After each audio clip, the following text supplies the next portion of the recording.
What is going on, guys? It's Mystic, and today we're quite literally kicking things off with something brand new and completely different. This video is the start of something, a project I've been working on behind the scenes for a little while now. Normally, we go deep into established regions, dive into team composition, or explore upcoming games. But today, I'm unveiling a region of my own, inspired by a mix of real-world culture, anime nostalgia, and yes, Cobra Kai / the Karate Kid. I'm currently working with the titles Pokemon Attack and Defend, as a little reference back to Gen 1 and 2, and the choice between Hitmonlee and Hitmonchan in the Fighting Dojo, as they're differentiated in evolution by their attack and defensive stats. But as you'll see, I'm hoping for lots of feedback from the community. So if you have a better idea, certainly let me know along with your thoughts down in the comments below. Now, center yourself and set the scene in your theater of imagination. You're standing on the edge of a wind-swept coastline. Ocean breeze in your face, waves cracking behind you. In front of you lies a quiet dojo nestled between flowering trees and rocky outcrops. That's the vibe of Awakino. Awakino is a Pokemon region inspired by Okinawa, Japan, the cultural birthplace of traditional karate. And it would have a kind of sister region featured in the games equally, inspired by the San Fernando Valley of California, home of 80s mall culture, and of course, the events of Karate Kid and Cobra Kai. Since Awakino as a name is already just Okinawa backwards, we'll simply call this location Odon Ref. And the way I envision this working is that the games featuring the two regions have a part of the story split down the middle with different challenges spread throughout. An eastern island chain steeped in tradition and discipline, and a faraway western sprawl in a modern populated valley of commerce and innovation, chock full of competitive schools of all kinds of rivalries and raw ambition. Think half Gen 2's Johto and Kanto vibes, and have Scarlet and Violet's dual province setup with Kitakami as part of the DLC for its gameplay and story. A game where you could become the champion of one region only to discover yourself as a small fish that desperately needs to adapt to a bigger pond when you journey over to the next. Then, possibly when that adaptation has come, a kind of Gen 5-esque world tourney or Seikei Taikai that would allow you to once again break your own limits by challenging the best across the world. I've been a huge fan of Karate Kid and Cobra Kai for a long time, and I always thought it'd be interesting to see how Pokemon could represent philosophies of martial arts, rivalry, and personal growth, as that's already kind of a thing in regular Pokemon media we already get from time to time. So instead of just sprinkling light references and Easter eggs in, I thought up the skeleton for an entire story. Which, the first step in, was of course to take the core ideologies of the three main dojos of the franchise, Cobra Kai, Miyagi-Do, and Eagle Fang, and translate those into actual Pokemon. These aren't starters exactly, but they might as well be. They're a pseudo-trio that represents the soul of the region, as well as some of the major characters that would inhabit the game and help its story to the player. Let's talk about them. Representing Cobra Kai, and by measure, always the first to strike, allow me to introduce Arbukai, the No Mercy Pokemon, a dark and fighting type. This evolution of Awakinian Ekans is straight up merciless, living up to its namesake of being a cunning and jealous predator. It becomes a more brash, rude, and ruthless creature than what is observed even among Arbok itself. These sinister serpents have high speed and dirty attacks in pursuit of their goals or prey. Its fighting type and high attack ensure that it always strikes hard, and most terrifyingly, because of its dark typing, it does not care about honor. Arbukai is meant to, for better or worse, represent the aggressive, no-holds-barred philosophy of Cobra Kai in both its visual design and how it would function in-game. For example, even though this variant sacrifices a decent bit of its special attack and defensive stats compared to its variants, it is extremely prideful of its power and intimidating appearance. But because it uses such dirty and often reckless or ruthless tactics, it commonly undergoes a rare form of shedding its skin where its new scales are often a dull white and very thick in a pattern that almost appears like bandages or training tape placed over old wounds. You can tell the age and experience of these Pokemon by how many of these dull white scales they feature wrapped around them. And it is said that many of them die as a result of the overgrowth of these scales, and thus an over-reliance on their dishonorable tactics. Arbukai is visually most based on the Central Asian Cobra, also known as the Caspian Cobra.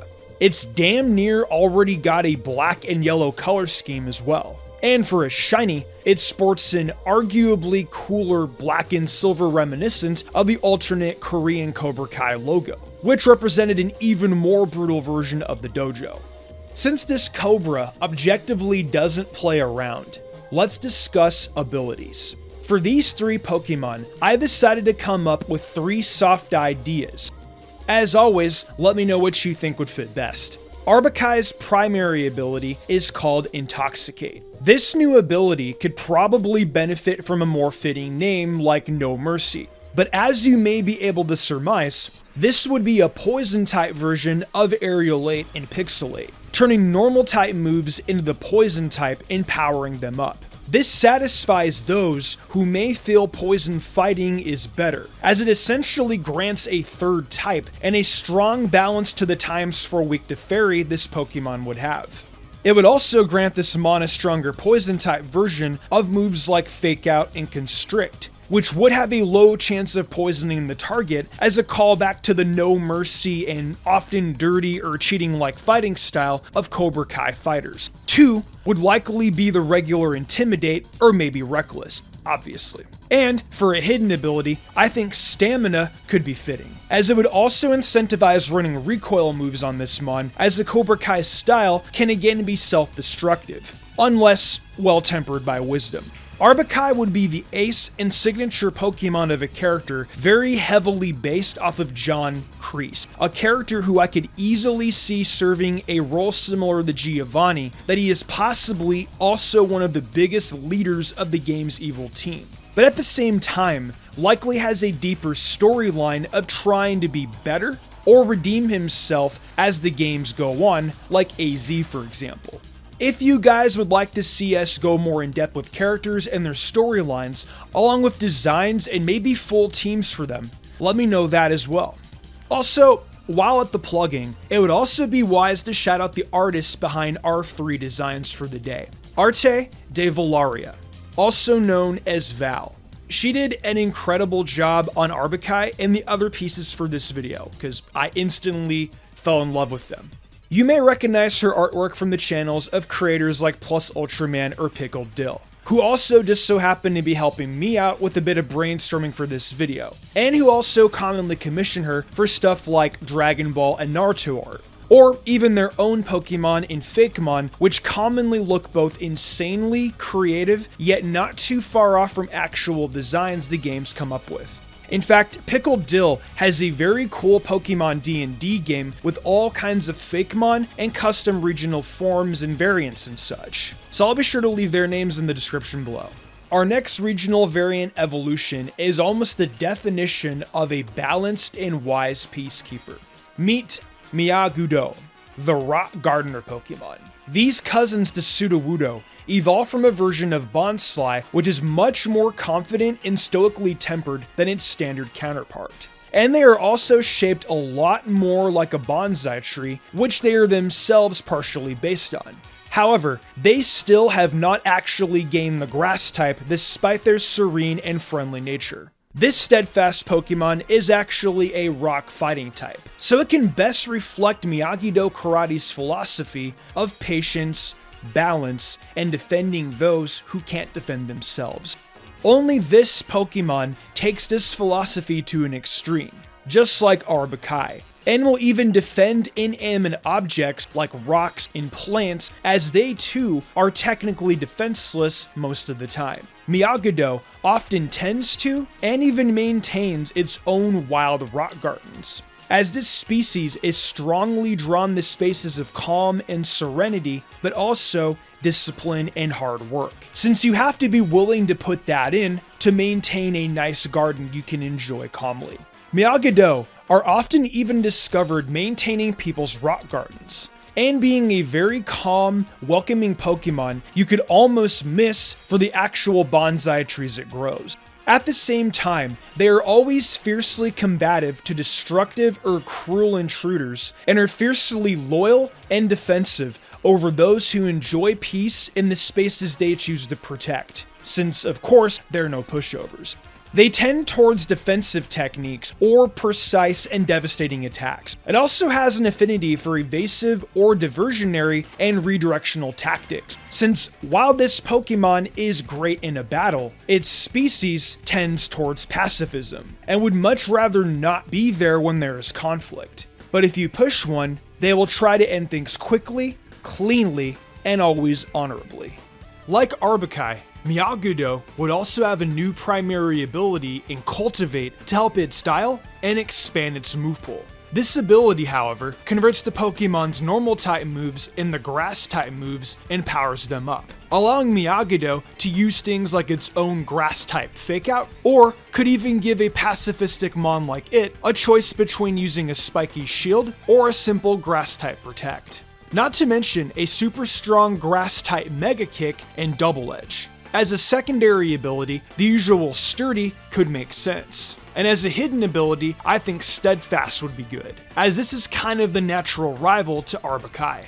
And as that is the case, Miyagi-Do is also obviously meant to represent an ace for a Mr. Miyagi influenced character or gym leader.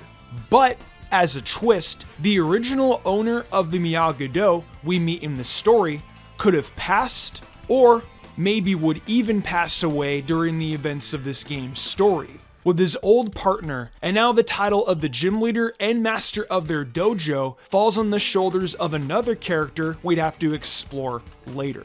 However, between those two rivals, there is a rebel that shakes up the balance and breaks things up with the chaos it brings. Last, but certainly not least, please feast your eyes upon the sheer badassery of Bravy Fang, the badass bird Pokemon, or Eagle Fang Pokemon if you want to be lame about it. A ground and fighting type relative to the two versions of Braviary, though this guy is obviously a good bit different. Though these large, savage-looking birds possess the ground type, they're by no means incapable of flight, and in fact grow irate and destructive if their aerial prowess is challenged or usurped, making sure these naysayers are forced to eat dirt before flying simply because it was told not to. They are primarily based on the golden eagle, which can be found in California as well as the San Fernando Valley, hence Bravy Fang rocking a lot of brown and blondish feathers. This Pokemon is truly about raw and untamed energy finding its own unique form of balance. When raising and training their young, they can be quite rough and overprotective, yet equally affectionate with them and trainers they bond with. Though their affection is commonly shown by forcing others through the experience of literally overcoming harsh setbacks, like being pushed off mountains reportedly. Bravy Fang possesses extremely powerful legs, and boasts a tendency to pounce or leap at foes before even considering a strategy. A tactic the species supposedly picked up from evolving alongside Arbukai, whom they have had a very unique relationship with. Though, to make up for their rash behavior and temperament, Bravy Fang has a great proficiency with kicking type attacks. Their wings are also quite strong and are often used to unleash attacks with the force of punches, allowing it to run moves like dual wing beat, high jump kick, and, due to its name and those big teeth, probably a good few of the biting attacks. Bravy Fang would also have a new primary ability, but this one would function more like a strong jaw or iron fist for kicking moves known as iron legs, granting a 30% boost. Aside from this as a second option, I think Aerial 8 is the best, as this is partially a reference to Johnny Lawrence's Eagle Fang karate, obviously, but also the fact that Johnny's training for his students entails them being placed high up while doing dangerous things like leaping buildings.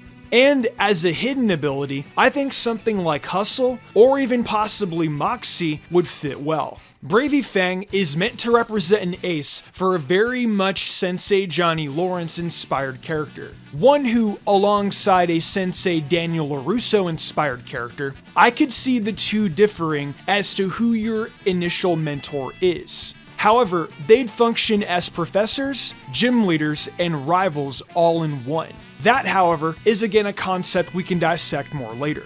Since if you've noticed, these Pokemon I've presented today are meant to form a kind of classic triangle that displays their effectiveness in a cycle, as even the Pokemon's normal type moves, via some of their abilities, change and interact with one another differently. This triangle is also symbolic, as they each represent different approaches to combat and conflict in and of themselves, which karate is often used to teach students, and especially kids who practice it, that martial arts aren't always just about winning, as that won't always happen, but discipline and self-improvement can be constant. Arbukai, strike first, no mercy, aggressive and poisonous. Miyagi-Do, balance and defense, strategic and precise. Bravy Fang, rebel energy, chaotic but strong-hearted. They also act as a kind of pseudo-starter trio with a shared theme and gimmick and the same amount of evolutionary stages. The only issue is really that their base stat totals don't all line up the best when we took a look at their canon counterparts, who would likely have similar stat spreads, as Sudowoodo has a 410, Arbok a 438, and Braviary a 510, which is admittedly a bit of a jump. But things don't always have to be super balanced. And I actually think Bravy Fang could, like some actual starter choices, be the hardest to use despite it having arguably the best typing and abilities. Bravy Fang takes the longest to hone and master, and due to that, the region may be stacked against you. And besides, regular Braviary is the canon Eagle-based Pokemon, and we weren't quite ready to go full into a new Fakemon. That's something I was hoping to save for when I see how much you guys enjoy this. And if you at all want to see me continue, since I do have to stress and make abundantly clear that you will be the biggest deciding factors on whether or not I keep going, and just how hard I go if I do. This is just the beginning. In this experimental video series, I'm going to take you deep into Awakino and Odon Ref. We'll talk starters, new Pokemon and evolutions, legendaries, and yes, even a bit more about the regional map features. If you want to see more Fakemon from this region, or how the story and gyms unfold, smash the like button, drop a comment, and let me know below your favorite of the trio. And let me know if you're Team Arbukai, Team Miyagi-Do, or Team Bravy Fang. With that being said, I leave it to you.